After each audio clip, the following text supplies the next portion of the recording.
What are we making? We're making a Jack Skellington on this. Out of this guy? Out of this guy. Yeah. Where did Daddy get this? I don't know. Daddy's a hoarder. We drove around one day and saw a yard sale, and someone was creative with rebars. It's pretty cool, but you know, it's not what we had in mind. Jack Skellington. Turned this because this is kind of the frame, the skeleton of it. So I'm sure between Tristy and I, we can come up with something. Make this into Jack Skellington. We decided to remove this plate here because there's a thickness to it, and we think it's going to make it harder for us to assemble the head around it. So yeah, group decision here is to remove that thing. I hit it once already, so now it's almost time. Maybe. There we go. Woo! One of the challenges, it has to be outdoor. We like to do our yard, and some days it could rain, snow.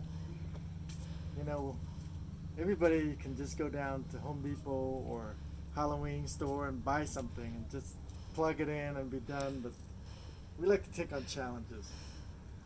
Well, maybe Tristy does. I'm the easy guy. But so we're gonna make this into Jack Scully.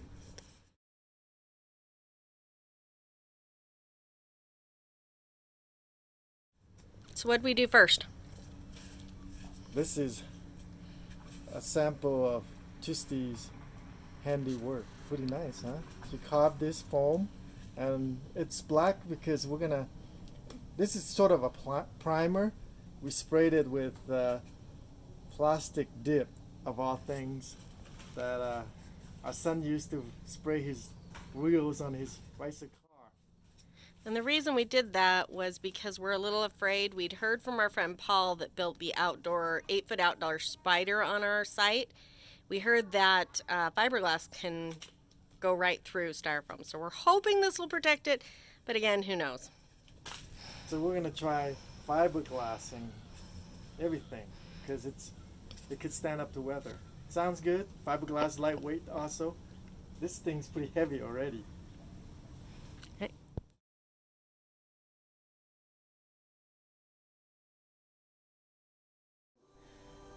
You know, my honey Tristy and her mother created these two pieces from foam from craft store. Now we want to make a head. One piece. So I look around my pile of nuts and bolts, and this was originally a curtain rod. I'm a hoarder, confession.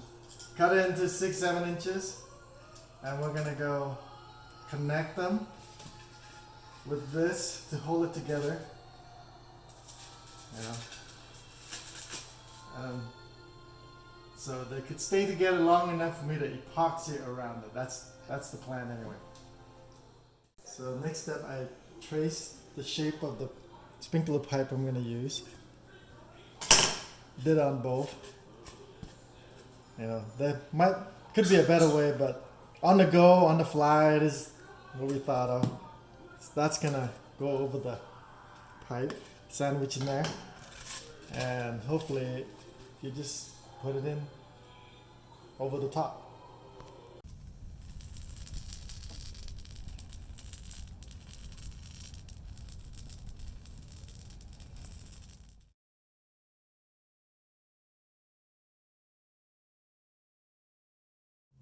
I think I got it about half. Yeah. I'm going to start the next. I think we're pretty close.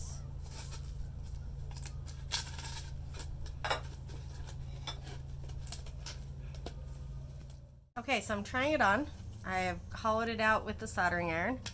So you can see that one goes down about half. I've got the same thing over here. And I think it's close enough. I think we can even it out and do the rest with fiberglass.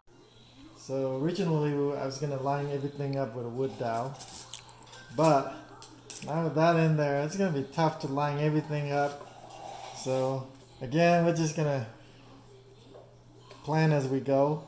So I'm going to use silicone or liquid nail or something like that, and just keep it together just long enough so that I can epoxy over it. So we decided to use liquid nail or whatever I have laying around. It just has to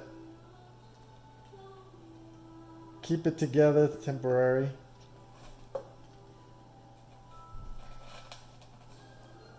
We use this instead of the dowels. The dowels we decided were too hard to line up.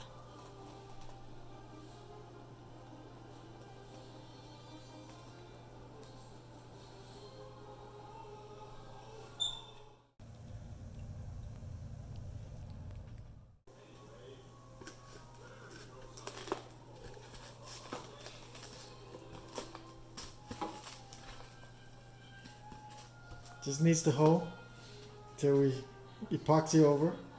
Looks like it might work.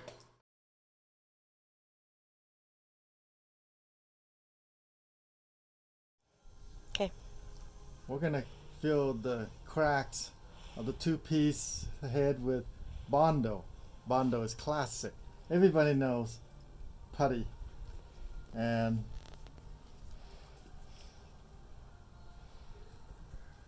usually sometimes these come red color. The hardener they call it. So you mix it up. The more hardener, the faster it sets. Make sure you're in the well ventilated area. I prefer the red because then you could see if you have mixed it through.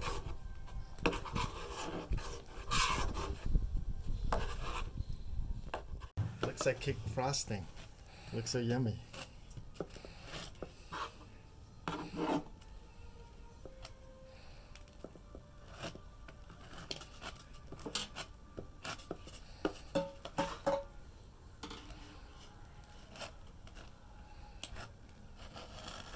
Yummy stuff. Do you want this one instead? Do what, Bean? Do this one instead. Do that one instead. He likes the one he's got. I don't want this one too. Is that one wet? No. Oh, what, half hour later? That's what I love about Bondo. Sets up fast, just depending on how much hardener you put in. See, it's ready to be sanded. And I just look around the house, you know, old stuff, 60 grit. I saw this from auto body days, 36. This is rough, and I'll give it a try. Don't go out and buy some more. Yeah.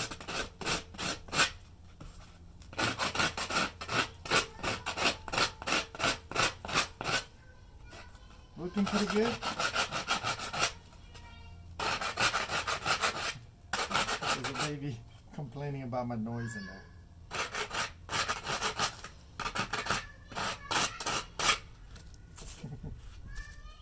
The goal is to just make sure there's not some obvious part that's sticking up. And I'm not trying to make it smooth either because that's where the epoxy coating comes in. Yeah. Now that the Bondo has been smoothed down and it shapes like one piece, like my honey did an awesome job on that face, huh? So the next step is epoxy the whole thing, just a thin coat, just to, what do they call it, the base coat. And I'm gonna go next, show you how to mix that.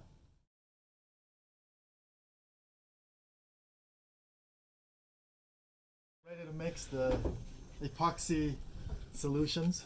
I got my measuring cup ready, strainer, although I don't think I need strainer because these are brand new bottles and the first time I opened it. So here we go. Because I'm just gonna use a little bit this first base coat. I'm gonna go for 2 ounces. One ounce part A, 1 ounce part B, so fill it up to number 1, number 2. A, keep the caps closed to the bottle.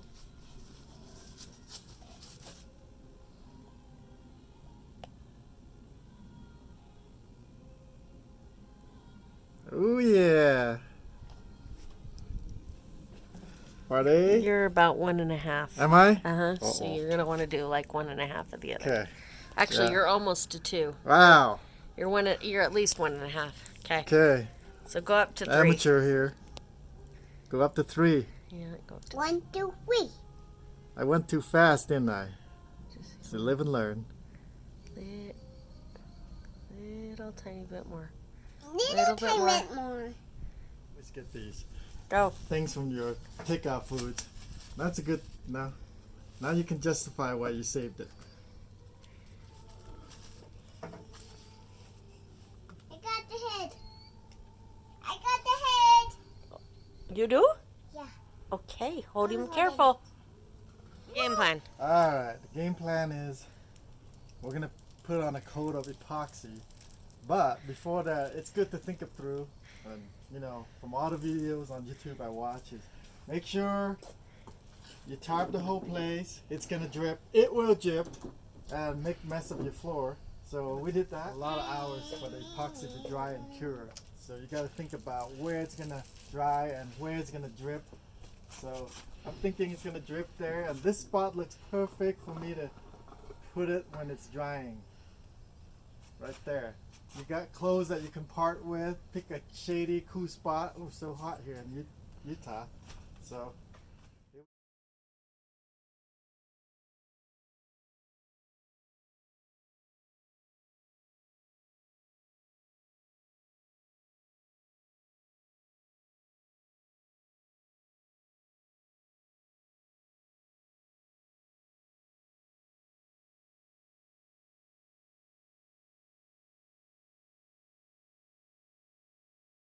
Originally, we were going to use rigid PVC pipes, but then when we got to Home Depot, you know, we already have the frame, the rebar, so why not make it easy on ourselves and something lightweight, this pipe wrap. Yeah, this is just, we're working out to get the right pose. Yeah, working with what we have, something like that.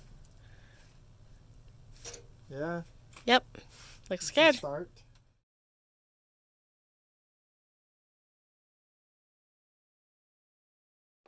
Okay, I'm working on the collar for Jack Skellington's costume, and I noticed that they're triangles, basically 3 wings of a bat on each side. So I took some wire hangers and cut 3 pieces, a small, actually 2 about the same size, and then a small one. I got And the as you can see, they're the ends of the hangers, and then we used a little bit of the green wire, and I'm wiring them together so that when I put them on the guy, I'm going to use tin foil to create some stability, but I'll be able to move these to fit exactly how I want on the structure. Okay, so I used the E6400 glue. Glued 1 piece to the top, 1 piece to the bottom, trying to get the glue to stick. I've got these clamps on it to hold it together till tomorrow morning. I use the E6400 glue.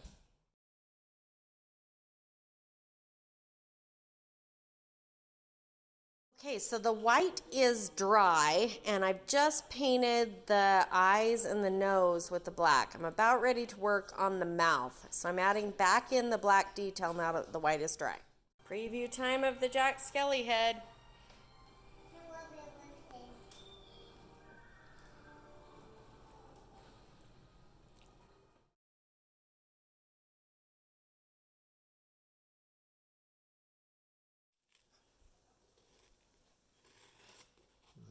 This is a good scissor.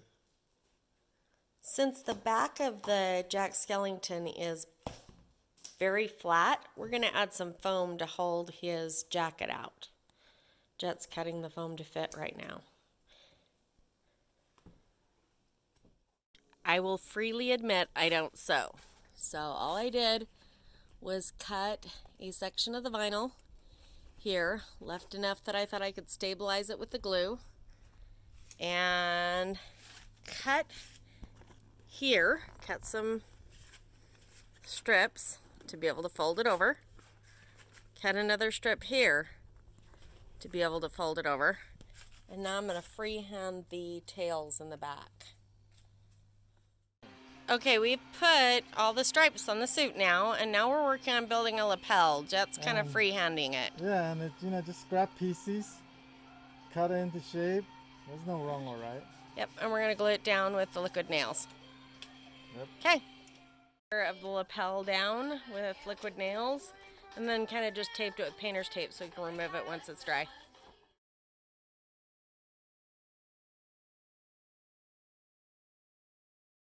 Okay, I'm working on the Jack Skellington hands. I'm going to use a half an egg that we used for the bat, and then I'm using the bottoms of the hangers. So you can see that's kind of this part. I'm straightening out the top and I'm cutting out the bottoms. I'm using that and putting it in, and I'll create the 3 fingers there and then a short one to come out of the side. And I'll do the same thing for a left and a right. Now I'm making the knuckles. So you'll see the hand here, and I'm going to cut 3 joints. I'm making these first knuckles just a little bit under half and wiring them on. Okay, I covered the hand in tinfoil, and now I've got these finished. As you can see, I did 3 joints on the main fingers, making the thinnest piece on the top with the sticks, and now I'm going to glue them in. So I've got 3 fingers, 2 shorter ones and 1 taller one, and a thumb, and I'm going to glue those in with hot glue. This is Jack's hand, made with twigs, wired together, glued onto a stick or dowel. Pretty fun. Then we slip it into the tubing, his arm, and we'll stay even without glue, but we're going to put glue in there just like that one. Haven't even glued yet, but it'll be easy. Here is some glue, liquid nail, our favorite. Apply on the stick of Jack's hand. Next we'll just insert it into the arm piece and find the best spot that looks most natural. Probably have to use some kind of tape just to hold it while the glue's drying. So one of the last steps, we're going to shorten the neck. It was long for a reason, because long you can always shorten it, but if it's too short then you're out of luck. So it's pretty easy. Got a saw.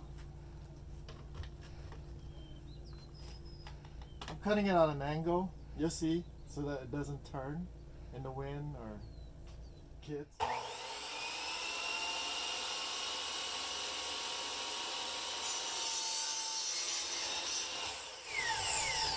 I think it's still too short, too long.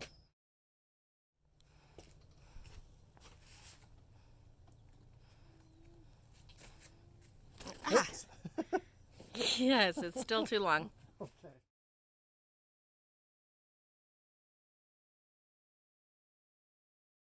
Safety first.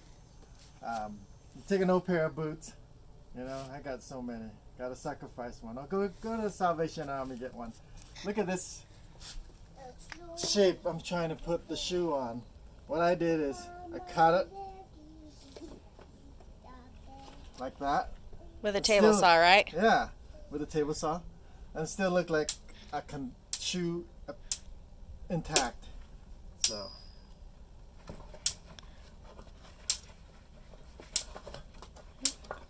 It worked the first time, but okay. Somehow I'll glue it down, strap it down like that. Yeah, we're going to use liquid nails to adhere it to the base. But from a distance, you're going to see looks finished. I'm going to cut the next one.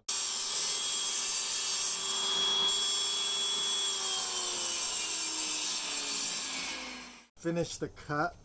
Sometimes rubber and leather gets caught in the saw. You don't want to risk that. You can cut a little bit with the scissor. Do that. See? So we are going to glue it down, and we're going to glue it tight in the back so that it creates a clean ankle look.